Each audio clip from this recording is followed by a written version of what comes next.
السلام علیکم، میرا نام مبشر لقمان ہے، آپ دیکھ رہے ہیں مبشر لقمان یوٹیوب چینل۔ اب ہر سال ہم یہ پروگرام کرتے ہیں، بلکہ سال میں کئی دفعہ کرتے ہیں کہ شاید کسی کے کانوں پہ جوں رینگے، شاید کسی کے دل میں کوئی احساس اٹھے،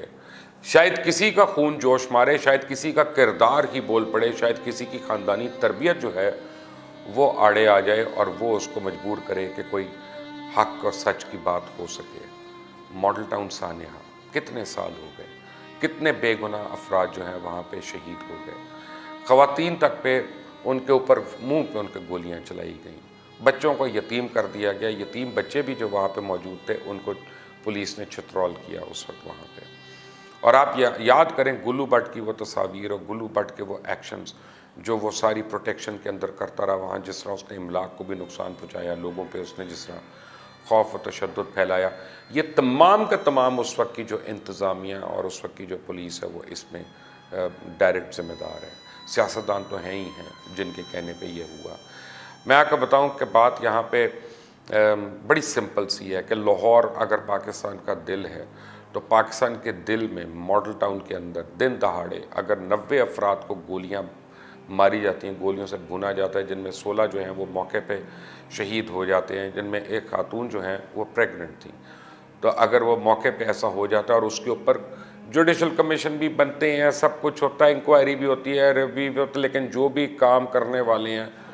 یہ سب کچھ کرنے والے ان کی یا تو پروموشنز ہو جاتی ہیں یا اپنا وہ جو ہے بچ بچا کے نکل جاتے ہیں یا ان کی ٹرانسفرز ہو جاتی ہیں۔ سوال یہ پیدا ہوتا ہے کہ وہ کون لوگ ہیں جو ماڈل ٹاؤن میں یہ کرنا چاہتے تھے؟ انہوں نے ڈاکٹر طاہر القادری کے اوپر نہیں، میں آپ کو یہ بتا دوں یہ حملہ ڈاکٹر طاہر القادری پہ اوپر نہیں تھا، کیونکہ ڈاکٹر طاہر القادری اس وقت جو تھے نا وہ تھے نہیں پاکستان میں، لیکن یہ حملہ جو تھا براہ راست پاکستان کی مظلوم عوام کے اوپر تھا، اور ان کو ایک سبق تھا کہ یہاں پہ اس طرح سے رہو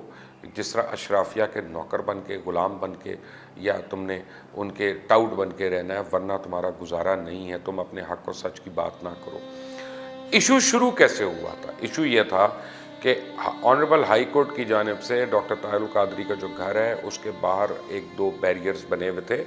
کیونکہ انہوں نے ڈائریکٹ ڈاکٹر طاہر القادری نے بہت دفعہ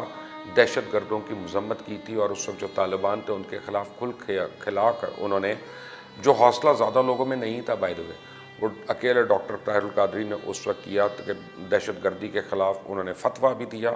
اور دہشت گردی کرنے والوں کے خلاف فتویٰ دیا، ان کی پشت پناہی کرنے والوں کے اوپر فتویٰ دیا،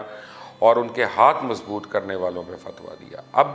ان کو جو اس وقت ٹیررسٹ الرٹ تھا، تمام حکومت کی جو انٹیلیجنسیا تھی وہ بتاتی تھی کہ ڈاکٹر طاہر القادری جو ہے وہ بہت محتاط رہیں،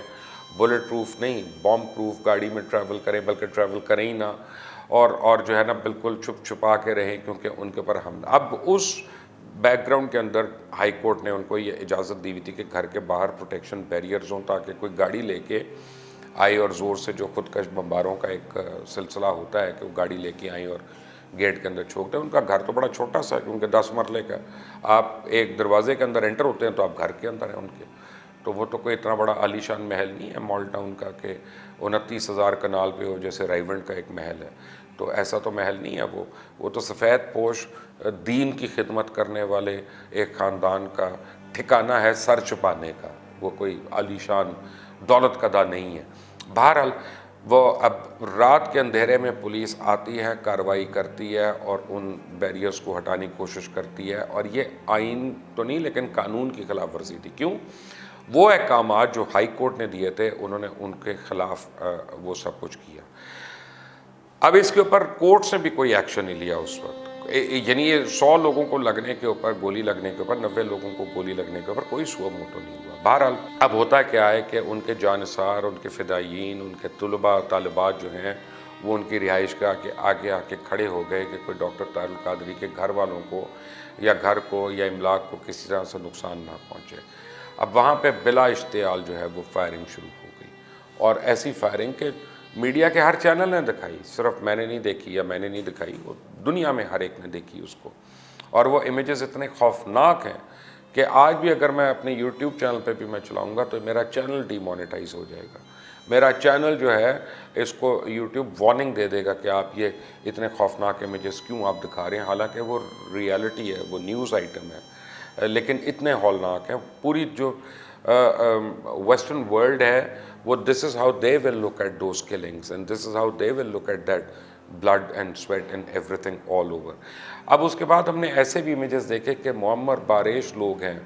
70 سال کا 75 سال کا, اس کو بری طرح سے پولیس مار رہی ہے اور اپنی وین کے اندر ڈال کے پھر بھی اس کے اوپر ڈنڈے برسا رہی ہے. نوجوان جو ہے وہ تو ایسی زخموں کی تاب لا نہیں سکتے, تو آپ سوچیں کہ معمر افراد کا کیا ہوا گا. پھر ایسے بھی الزامات لگے کہ جناح اسپتال کے اندر سے یعنی لاشیں بھی غائب کی گئیں. اب اس کی تحقیقات نہیں ہوئی کبھی, اور اس کو کبھی جو ہے نا وہ سیریسلی لیا ہی نہیں گیا. ایسا بھی ہوا وہاں پہ چند لوگوں کو گولیاں لگیں اور زخمی ہوئے کہ جن کا ڈاکٹر طاہر القادری سے کوئی تعلق ہی نہیں تھا. وہ یعنی پاسرز بائی تھے, وہ گزر رہے تھے وہاں سے, اور ان بیچاروں کو وہ ان گولیوں کا نشانہ بن گئے. کہا جاتا ہے کہ جی پہلے اندر سے فائرنگ ہوئی. میں نے وہ جگہ بڑی غور سے جا کے اس گھر کو دیکھا, بڑی باریک بینی سے کھرا سچ کی ٹیم نے, کیونکہ ہمیں ایکسیس ہے ڈاکٹر طاہر القادری کے گھر کے دروازے ہمارے لیے, میری ٹیم کے لیے ہمیشہ ان کی محبت ہے کہ وہ کھلے ہوتے ہیں. کبھی وہ انہوں نے یہ نہیں ہوتا وہ گھر پہ ہوں یا نہ ہوں, ہمارے لیے وہ گھر ہے اپنا, آپ سمجھیں بالکل ہمارا جو تعلق ہے ان سے, جو رشتہ ہے. اب اندر جا کے ہم نے ہر طرف سے دیکھا, ہمیں کوئی خول نہیں نظر آیا, کوئی چیز نہیں نظر آئی, اور جتنے دیواروں کے اوپر اور ہر جگہ نشان تھے وہ باہر کی فائرنگ کے تھے. لیکن کوئی اس پہ فورینسک رپورٹ آئی. پھر جسٹس باقر نجوی کی ایک کمیشن آیا, پاکستان عوامی تحریک نے اس کا بوائیکاٹ کیا, اور وہ سنگل ہینڈڈ, اب اس سنگل ہینڈڈ رپورٹ میں جو بعد میں ایک دفعہ لیک ہو گئی اور آ گئی میڈیا کے اوپر, تو سب کو پتہ چل گیا کہ کس کس کو مورد الزام ٹھہرایا گیا ہے. لیکن فوری طور پہ ایک اور کمیشن بنایا گیا, اور اس پوری کمیشن کی جو انڈیپینڈنٹ کمیشن تھا اس کی رپورٹ کو نل اینڈ وائڈ قرار دینے کی کوشش کی گئی. اور آج اتنے سال بعد 90 افراد انصاف مانگ رہے ہیں. کیا ہمارے ملک میں قانون کے رکھوالے, کیا ہمارے ملک میں لا انفورسمنٹ, کیا ہمارے ملک میں صوبائی حکومت یا وفاقی حکومت ان 90 افراد کو, خاص طور پہ ان 16 کو جو اس دن شہید ہو گئے اور ان کے بچے رول گئے, در بدر ہو گئے, ان کو انصاف دے گی؟ کیا وہ خون ناحق تھا؟ کیا وہ ایسے ہی بہہ گیا جس کو ہم اور آپ ہمارے لیے کوئی اہمیت نہ ہو؟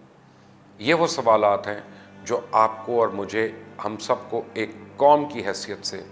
اپنے اندر جو ہے ان سوالات کو پوچھنا اور پھر ان کا جواب دینا ہے. جہاں تک میری ذات کا تعلق ہے, جہاں تک میری ٹیم کا تعلق ہے, ہم شہدائے ماڈل ٹاؤن کے لیے تب تک آواز بلند کرتے رہیں گے جب تک ان کو انصاف نہیں ملے گا. ہم ماڈل ٹاؤن کے سانحے میں زخمی ہونے والے یا زدکوب ہونے والے ہر اس شہری کی آواز بن کے رہیں گے جب تک ان کو انصاف نہیں ملے گا. یہ ہمارا عہد ہے, ان سے نہیں, اپنے آپ سے, کیونکہ ان سے تو عہد کر کے آپ مکر سکتے ہیں, اپنے آپ سے آپ مکر نہیں سکتے. آپ کو آواز اٹھانی ہے ہمیشہ. اور سچی بات یہ ہے کہ یہ دنیا کے کسی ملک میں ایسا ہوا ہوتا تو پتہ نہیں وہاں کیا کیا ہو جاتا, لیکن یہاں پہ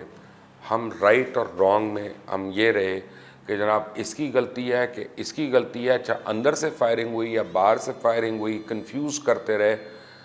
ہم نے مجرموں کو کیفر کردار نہیں پہنچایا. آج بھی وقت ہے, ہر وہ شخص جو اس سانحے کا وٹنس ہے, ہر وہ شخص جو ارباب اختیار میں ہے اور جو کچھ کر سکتا ہے اس سانحے کے اعتبار سے, میں سمجھتا ہوں کہ اس سے پہلے کہ آپ کی اپنی نماز پڑھی جائے, آپ کے اوپر واجب ہے کہ آپ ان شہداء کو اور ان مظلوموں کو انصاف دلوا دیں. سوچنے کی بات ہے. دعاؤں کی درخواست ہے. اللہ حافظ. یوٹیوب چینل مبشر لقمان آفیشیل, اس کو اگر آپ فالو کرتے ہیں اور آپ اس پہ بیل آئیکن کو پریس کرتے ہیں, سبسکرائب کرتے ہیں اگر آپ یوٹیوب پہ جا کے, تو آپ انشور کریں گے اس بات کو کہ ہماری جتنی بھی خبریں ہیں, نیوز ہیں, ویوز ہیں, لیٹسٹ اپڈیٹس ہیں, اور وہ باتیں جو آپ کو کہیں نہیں مل رہی وہ آپ کو یہاں پہ ملیں گی انشاءاللہ. Stay tuned to Mubashir Luqman official YouTube channel. Subscribe کرنا مت بھولیے گا, بیل آئیکن پریس کرنا مت بھولیے گا.